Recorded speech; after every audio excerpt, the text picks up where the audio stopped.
Okay, I would say right here are the two most versatile electric guitars on the planet. So let's take a deeper dive into what makes them so.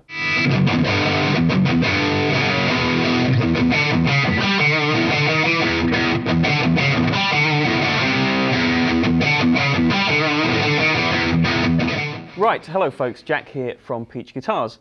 Today's video, I thought I'd do something a little bit interesting, a little bit more fun, and compare what I think are probably the two most versatile guitar platforms that you could go for.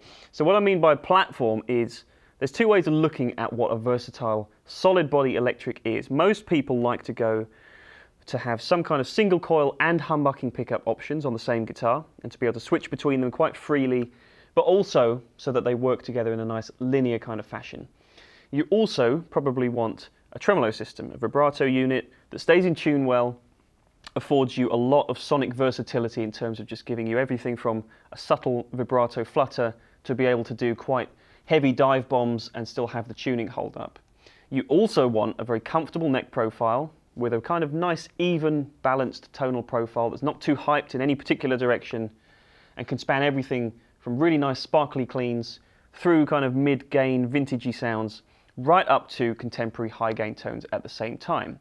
So there's two platforms I think that work exceptionally well to cover pretty much all of those tones that I mentioned. So on one side you've got the HSS Strat platform, which takes from the classic Fender design, doesn't change too much, but basically just smooths off some of the edges, makes it a little bit more versatile and usable in a wider array of situations. And of course, as the name implies, plonks a humbucking pickup in the bridge position to give you even more tonal variety. Now that approach works very well because it builds on the classic Strat-style foundation, but adds a few more modern twists to allow you even more tones. So that's one kind of platform that works very, very well for a lot of players and a lot of guitar builders. The other side of the coin, though, that's equally as versatile, in my opinion, works in a slightly different way.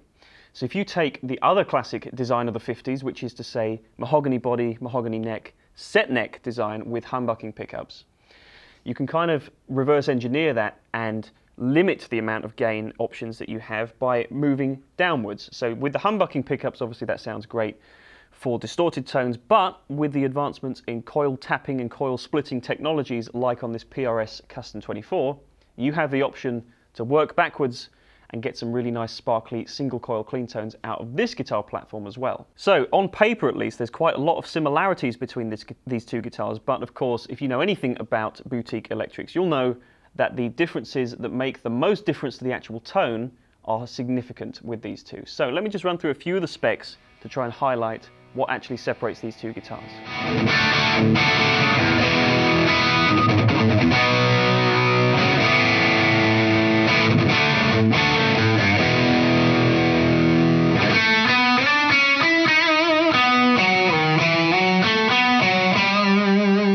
Alright, so fighting the HSS Strat-style corner is this. This is a Suhr Classic Dealer Select. So I've gone for the HSS version, like I said, with the humbucking pickup in the bridge, which is a Thornbucker Plus, two Suhr ML single coil pickups.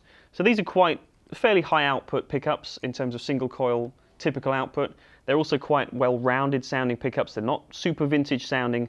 They've got quite a lot of modern bite to them as well.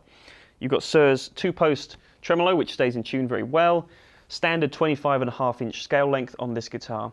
This being a Dealer Select version has a roasted maple neck with a really nice rosewood fingerboard. So as I said, this kind of platform works great for a lot of different players. If you want to build up your tonal foundations all the way from classic Fendery cleans through the breakup tones to high gain, this guitar can really kind of do it all.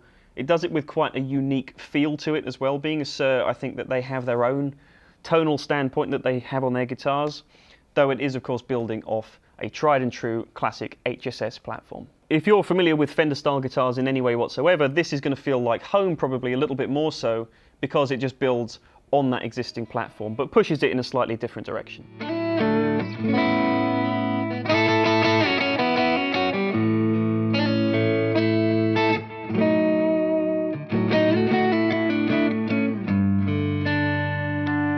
Right, now on the other side, like I said, I've gone for this PRS Custom 24. This particular guitar is from the 35th anniversary line, so there's a couple of changes over a regular, or what most people would think of as a regular Custom 24. You've just got a standard 3-position switch as opposed to a 5-way, and you've got individual coil taps for each of the 2 humbucking pickups.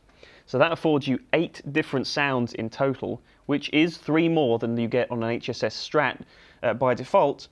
And they're all really usable sounds as well. You can go from all the way from split coil neck pickup sounds, which can get fairly stratty if you want them to, all the way down to a full bore bridge humbucking sound, which of course has a signature PRS tone to it. Now I said there were some similarities here, so it's still got a kind of traditional non-locking style bridge with locking tuners though.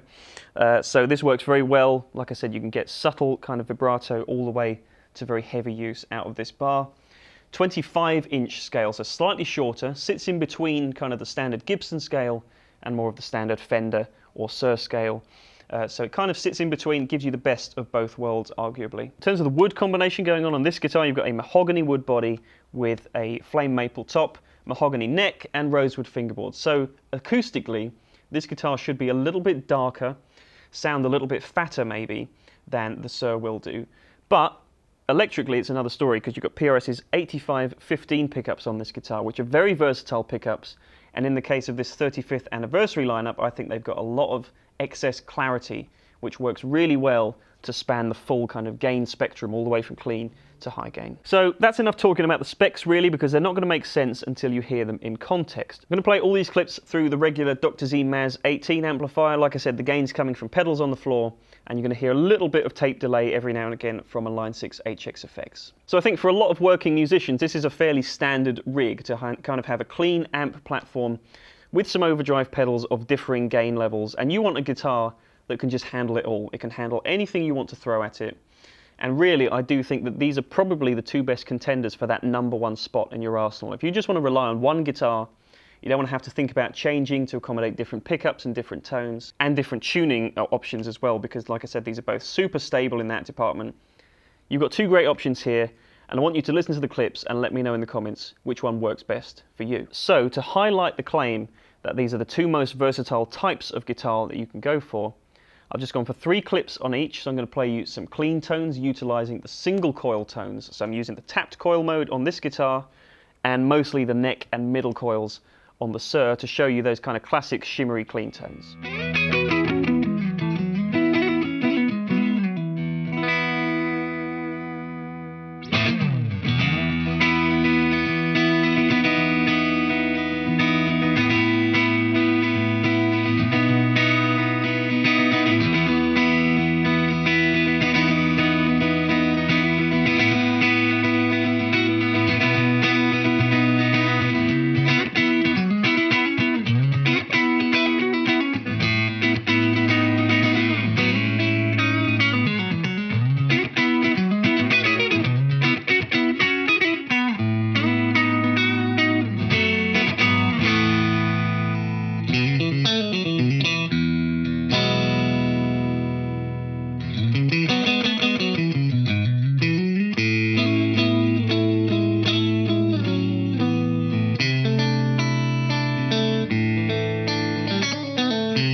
Also going for those in-between breakup kind of crunchy tones, utilising a King Tone dualist overdrive pedal on the floor. And again, I'm going to straddle the line between some of the single coil tones, but also start to explore what the humbucker in the bridge brings to the table on both of these guitars.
And then lastly, we're going to go all out with some high gain tones. I'm using a Friedman BE overdrive pedal, which has got quite a lot of gain.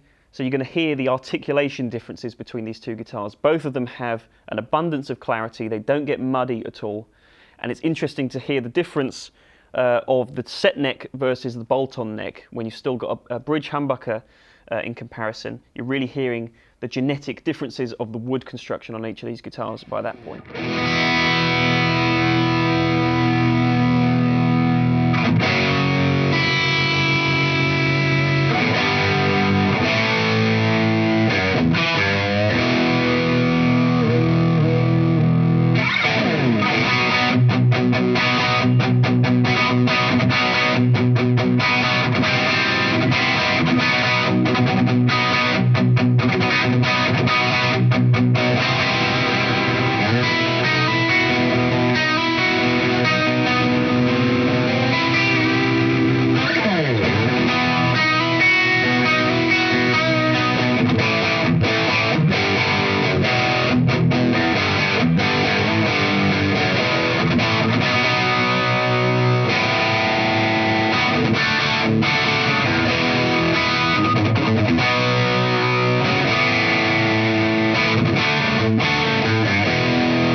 folks, I hope you found this video interesting. It's a little bit different because this is kind of putting a bit of context to some of the claims that we make sometimes in saying that this guitar can do this and that that it's versatile for all these different styles of playing. Sometimes you actually have to boil it down to what are you going to use a guitar for and how is it going to perform in those different tasks. So hopefully just by the 3 clips on each guitar that you'll have heard, you'll get an idea for the basis of what makes up versatility, as we guitar players like to term it. So like I said, there's 2 different platforms you can really go for. I'm discounting the idea that, of course, there's going to be arguments that you could use a Les Paul for all different kind of styles. You could use a Telecaster for all different kind of styles. But really, if you want to span all the way from shimmery single coil clean tones to full bore humbucking high gain tones, there's really only a couple of ways to do it. And I think these guitars best exemplify both of those different paths. So which one works best for you? There is cause, of course, to have both of these guitars. I think it depends on what you kind of gravitate towards naturally. If you're more of a Fender style player, you're probably going to want to go for the HSS because it's going to feel more like home, but you're kind of building on top of what made those classic Fender tones so great by adding in some versatility that the humbucker provides. And equally, if you're more of a Gibson or PRS kind of fundamental player and you want to just be able to pedal backwards a little bit sometimes and get some great clean tones, a guitar like this with great coil tapping options is going to be the way for you. Now there are strengths to each. I think that the clean tones probably perform a little bit better on the Suhr in this case. They're a little bit more full-bodied, a little bit more natural sounding, because that's just what single coils do, probably better than any other type of pickup. And in terms of the higher gain tones, I think that the set neck design and the mahogany body of the PRS probably lends itself to a little bit more thickness and solidity. So if that's the kind of tone you want and you want a little bit less snap and clean tones maybe aren't quite as paramount, this is probably the way to go for you. So there we go. I kind of highlighted what I think about these 2 guitars, but let me know in the comments what you think. Which approach works best for you? If you're a live guitar player, you know, if you gig a lot or if you play a lot of studio sessions and things like that and you need versatility, what's your go-to approach? And which of these 2 guitars that I've picked out today appeals the best to you? So thank you folks very much for watching. As always, make sure you're subscribed to the channel and that you leave a like down below.